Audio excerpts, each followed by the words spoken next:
तो कैसे हो दोस्तों।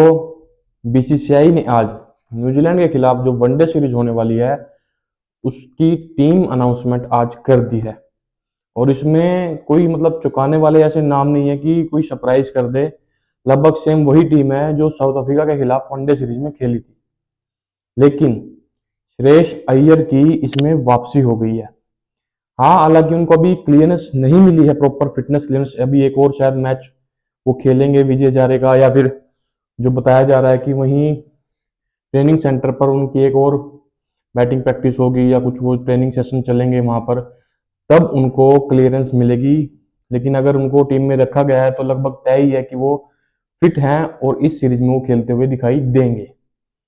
लेकिन जो इतने दिनों से हल्ला मचा हुआ था कि ऋषभ पंत ड्रॉप होने वाले हैं वनडे टीम से भी, फाइनली ऋषभ पंत अपनी जगह टीम में बनाने में सफल हुए हैं।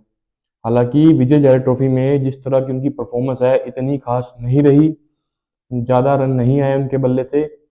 बहुत दिनों से चर्चाएं चल रही थी कि ईशान किशन टीम में आने वाले हैं, बैकअप ओपनर रहेंगे, ऋषभ पंत ड्रॉप होने वाले हैं, ड्रॉप होने वाले हैं। हर जगह यही चल रहा था कि गौतम गंभीर नहीं चाहते कि ऋषभ पंत खेले, या जो भी उनके साथ कोच के साथ मसले चल रहे हैं, टीम का एनवायरनमेंट ठीक नहीं है, वो ड्रॉप होंगे। बहुत तरह की खबरें चली थी, लेकिन फाइनली जब आज टीम अनाउंस हुई तो ऋषभ पंत उसमें थे। तो अब ये सिलेक्टर्स ने भी मतलब क्लियर कर दिया है कि ऋषभ पंत वनडे में हमें दिखाई देंगे रेगुलर। वो एज ए बैकअप ओपनर मतलब विकेट कीपर रहेंगे। और मुझे लगता है कि पिछली जो सीरीज हुई थी वहां पर उनका चांस बल्ले बनता था। ऋतुराज गायकवाड़ हालांकि बहुत अच्छा प्लेयर है, सेंचुरी लगाई, पर ऋषभ पंत को खेलना चाहिए था। फिर लास्ट वनडे में भी तिलक वर्मा खेले, वो नहीं खेले, तो ये थोड़ा अच्छा नहीं। इतना बड़ा प्लेयर है, मैच विनर है आपके पास, और वो ऐसे बाहर बेंच पर बैठे रहे। चैंपियंस ट्रॉफी में भी सारे मैचों बाहर ही बैठ रहा। पर अब क्या कर सकते हैं, टीम कॉम्बिनेशन जो भी टीम कोच कैप्टन चाहेंगे वही होगा टीम में। और ऋतुराज गायकवाड़ इस टीम का हिस्सा नहीं है। वही ऋतुराज गायकवाड़ जिनको नंबर 4 पर खिलाया गया था श्रेयस अय्यर की जगह पर, तीसरे वनडे ओ दूसरे वनडे में उन्होंने सेंचुरी भी लगाई थी जबरदस्त, पर इसको इस टीम से ड्रॉप कर दिया गया है। और मुझे थोड़ी हैरानी हुई, क्योंकि जब ये सीरीज खत्म हुई थी साउथ अफ्रीका की, तब गंभीर ने भी कहा था कि हम गायकवाड़ जैसे प्लेयरों को और मौके देंगे ताकि वो स्टैब्लिश हो पाए टीम में, अपनी पोजीशन नंबर 4 पर फिक्स कर पाए। अगर कल को अगर जैसे श्रेयस इंजर्ड थे तो उनकी गैर मौजूदगी में वो खेल पाए, पर उनको इस टीम में शामिल नहीं किया गया। अब क्या रीजन हो सकते हैं, क्या विजय जारे की परफॉर्मेंस देख के ऐसा लीक किया गया क्योंकि इतने रन नहीं आए उनके भी ऑनेस्टली, तो शायद ये भी एक रीजन रहा होगा। मतलब आजकल टीम का जो सिलेक्शन होता है ना भाई, जब से मतलब ये गौतम गंभीर एरा शुरू हुआ है, पहले आपको ना पता होता था जब भी टीम सिलेक्ट होती थी कि यार ये आपके प्लेयर हैं, ये परफॉर्म कर रखे हैं इन्होंने, ये लड़के होंगे। अब ऐसा होता है ना, कुछ नामों को छोड़कर आप कंफ्यूज रहते हो, सब पूरा इंडियन क्रिकेट फैंस, कि यार ये क्या हो रहा है, क्यों बार बार ऐसे मत माथा पच्ची मची रहती है, इतनी खबरें बाहर आती रहती हैं, रोज कोई ना कोई कंट्रोवर्सी की बात आती रहती है, कभी कोच की, कभी कैप्टन की, कभी इस प्लेयर की, कभी उस प्लेयर की। मतलब सब कुछ बहुत बिखर सा गया है इस टीम, इंडियन टीम में इस वक्त। ऋतुराज गायकवाड़ नहीं रहे इस टीम में हिस्सा, वो ड्रॉप हो गए। लेकिन एक प्लेयर भाई जिसको शायद सब चाहते थे इस टीम का हिस्सा बने, और कुछ दिनों से चर्चाएं भी चल रही थी कि वो इस टीम का हिस्सा बन सकते हैं, मोहम्मद शामी। मोहम्मद शामी को बोला गया था कि आप फिट नहीं हो, आपके पास मैच प्रैक्टिस नहीं है, आप डोमेस्टिक में जाओ, अपनी फिटनेस प्रूव करो, अपनी परफॉर्मेंस दिखाओ।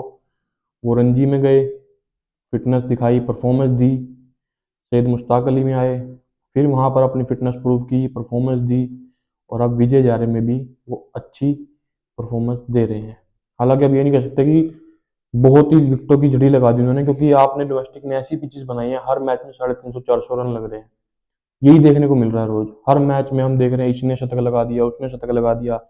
मतलब हर कोई शतक लगा रहा है भाई, यहाँ पर हर कोई शतक लगा रहा है, सबकी सेंचुरी आ रही है। अगर आप ऐसी ही विकेटों पर सबको खिलाओगे तो तभी हम घर पे हार रहे हैं ना टेस्ट सीरीज। आप bowling friendly, spin friendly, fast ball friendly wicket बना ही नहीं रहे हो आप। सीमेंटेड पे ही खिला लो ना भाई इनको, ग्राउंड में भेजने की भी क्यों वो कर रहे हो। सीमेंटेड विकेट के खिला बना दो, खेलते रहो वही सारे, क्योंकि आपको तो बैट्समैन ही चाहिए। अब मुझे लगता नहीं कि इंडियन क्रिकेट को अब बॉलिंग को लेकर कुछ इतना सीरियसनेस है। जो एक टाइम पर हमने देखा था ना विराट कोहली एरा में, कि उनका था कि मुझे यार फास्ट बॉलर की टीम तैयार करनी है, और वो करी भी उन्होंने। उसी वजह से हम ओवरसीज जाकर जीते, घर पर जीते। एक हमने अपना वो बनाया था रुतबा टेस्ट क्रिकेट में। और जिस तरह की डोमेस्टिक अब का चल रही है, सिर्फ रन रन, इसने सेंचुरी लगाई, उसने सेंचुरी लगाई। अभी तक जब से विजय हजारे ट्रॉफी स्टार्ट हुई है, मैंने अभी तक नहीं देखा कि किसी बॉलर को लेकर कोई न्यूज आई हो, यार इस बॉलर ने आज 5 विकेट ले ली, इसने 3 विकेट में लेकर क्या स्पेल डाला। ये अभी तक नहीं देखने को मिला। और मुझे ऐसा लगता है कि अब मोहम्मद शामी का इंटरनेशनल करियर खत्म हो चुका है इसी के साथ, जो आज टीम अनाउंस हुई है ना। क्योंकि अब मुझे नहीं लगता वो टीम में वापसी कर पाएंगे, क्योंकि इसके बाद वर्ल्ड कप है। T20 टीम का हिस्सा तो अब नहीं होने वाले, दूर दूर तक कहीं कोई चांस नहीं है उनका। फिर IPL आ जाएगा, उसके बाद फिर टेस्ट टेस्ट मैचों में मुझे भी नहीं लगता वो, क्योंकि टेस्ट मैचों में तो आपने पूरी ही यंग टीम खिला रखी है, आप सारे ही सीनियर प्लेयर आपने शेड कर दिए। एक वनडे फॉर्मेट बचा था, और अब यहाँ से भी मुझे नहीं लगता शामी के लिए रास्ता बन पाएगा, या उनकी जगह टीम में अब कभी बन पाएगी। और शायद मैं हैरान भी नहीं हूँगा कि IPL के बाद, खेलने के बाद, या इस साल में कभी भी वो रिटायरमेंट भी अनाउंस कर दे। और ये बड़ी दुख की बात है कि मोहम्मद शामी जैसा प्लेयर, जो वर्ल्ड कप्स में हमारा हाईएस्ट विकेट टेकर है, जिसने ऐसी बॉलिंग करी है ऐसी टूर्नामेंट में जो कोई सोच भी नहीं सकता। मतलब वो परफॉर्मेंस कोई भी प्लेयर होगा, कोई भी बॉलर होगा, अपनी पूरी लाइफ में नहीं कर दे सकता, जो मोहम्मद शामी ने वर्ल्ड कप्स में करी है इंडिया के लिए। पर फिर भी उनके साथ ऐसा ट्रीटमेंट किया जा रहा है, और बहुत ही शॉकिंग है ये। क्योंकि कोई जवाबदेही है ही नहीं किसी की, कोई आके खुल के बोलता ही नहीं है कि भाई हम इस वजह से नहीं खिला रहे, हमारे प्लान्स में ये है वो है। कोई क्लैरिटी नहीं है। और मुझे यही प्रॉब्लम है इस GG एरा से। यार आप प्रेस कॉन्फ्रेंस करते हो, टीम सेलेक्ट करते हो, आप सिर्फ डाल देते हो एक पोस्ट, यार कम से कम बताओ तो हम इन प्लेयरों को क्यों नहीं ले रहे, या इन प्लेयरों के साथ हमारे क्या प्लान है। और अभी तो ये भी न्यूज आ रही थी 1-2 दिन पहले कि BCCI मोहम्मद शामी को सेंट्रल कॉन्ट्रैक्ट से भी रिमूव करने वाला है। तो अब इसका क्या मतलब निकाले? इसका मतलब तो यही है कि मोहम्मद शामी अब इनके प्लान्स में नहीं है किसी भी फॉर्मेट में। तो मुझे अब हैरानी नहीं होगी कि मोहम्मद शामी जल्दी ही रिटायरमेंट अनाउंस कर दे, और ये कभी भी हो सकता है।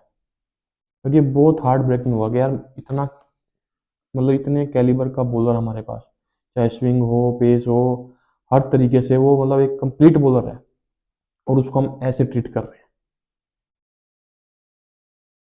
कभी गंभीर साहब कहते हैं age is just a matter of performance, bro भाई वो परफॉर्मेंस देखी तो खेला हमेशा। मोहम्मद शामी कभी बिना परफॉर्मेंस के टीम में रहा ही नहीं। वो जब जब खेला भी ना, परफॉर्मेंस दिया। अच्छे बुरे मैच सबके होते हैं भाई, सबके बुरे मैच हुए हैं।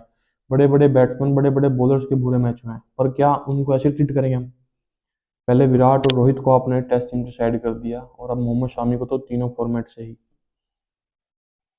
ऋषभ पंत को आपने T20 फॉर्मेट से साइलेंट कर रखा है, श्रेयस अय्यर को कर रखा है। कितने प्लेयर हैं जो डिजर्व करते हैं, पर क्योंकि वो किसी के फेवरेट नहीं है, किसी स्पेसिफिक पर्सन के, इस वजह से वो टीम का हिस्सा नहीं बन पा रहे।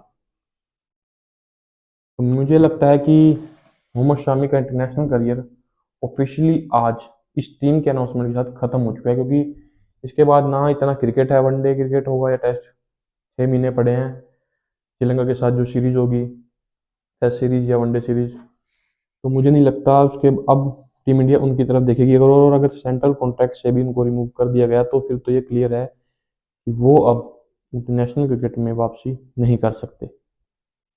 तो टीम इंडिया तो आज अनाउंस हो गई है। कुछ प्लेयरों के लिए अच्छी खबर है, श्रेयस अय्यर फाइनली 2 या ढाई महीने के बाद वापसी कर रहे हैं। इंजरी हो गई थी उनकी ऑस्ट्रेलिया वनडे सीरीज में, तो शायद उसी वजह से वो T20 वर्ल्ड कप की टीम का हिस्सा भी नहीं बन पाए। क्योंकि ऐसी कुछ खबरें आई थी कि अगर वो फिट होते तो शायद वो टीम का हिस्सा बन सकते थे मिडिल ऑर्डर में।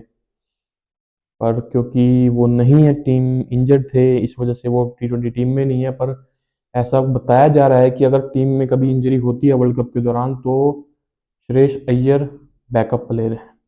ये अभी ऐसी कुछ न्यूज़ है, रूमर्स हैं, क्या है सच है वो तो अगर कोई इंजरी होगी तभी पता चलेगा। पर आज तो यही न्यूज़ है कि श्रेयस अय्यर की टीम में वापसी हो गई है, और ऋतुराज गायकवाड़ ड्रॉप हो चुके हैं। और ऋषभ पंत ने भी फाइनली वनडे में अपनी जगह बरकरार रखी है। ईशान किशन को शायद थोड़ा लंबा इंतजार अभी करना पड़ेगा टीम में आने के लिए, अभी वर्ल्ड कप है तो वर्ल्ड कप में देख सकते हैं हम ईशान किशन को, या न्यूजीलैंड की T20 सीरीज है, शायद वहां पे 1-2 मैच में खेलते हुए दिखाई दे, पर वनडे के लिए अब इनको थोड़ा वेट करना पड़ेगा क्योंकि ऋषभ पंत अभी है यहाँ पर। लेकिन मोहम्मद शामी फिर से सिलेक्ट नहीं हुए, और अब मुझे लगता है कि उनका जो इंटरनेशनल करियर है वो अब खत्म हो चुका है। तो आज के लिए इतना ही। आप देखते रहिए मेरी वीडियोस, लाइक कीजिए, सब्सक्राइब कीजिए। बाय।